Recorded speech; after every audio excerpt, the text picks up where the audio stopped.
hai ton chia không một bài na lùi an ngà là bài là chỉ cho sọt áp lon du te ton sọt la giá bị bài ton lì an là bài hơn mò bèn chia lọc sáng cái pha cha mà cùng mình xua gạo thiên chia đá ngay tao tao mình chẳng ăn gạo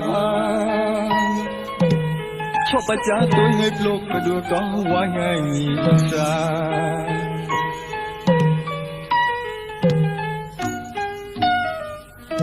chim chạy go lại lái ngay go đại mong ngon ngon là mong đã khá đây gặp bà cha biến hệ chi bom nhông xin ra tóm ngon pro bận hoa có móc harap mu trâu bom để bồn đi tê là mía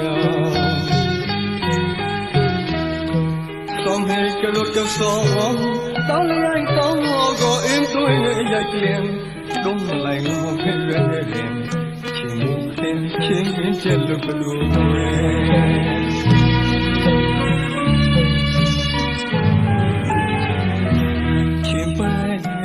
อยู่ไปทิ้งได้เราก็มุ่งสะกดดอกตันนุ่งใจกันเลยรุ่นเตียจะไม่มีอัวทิ้งไปอยู่ไปทิ้งได้เราก็มุ่งสะกดดอกตัน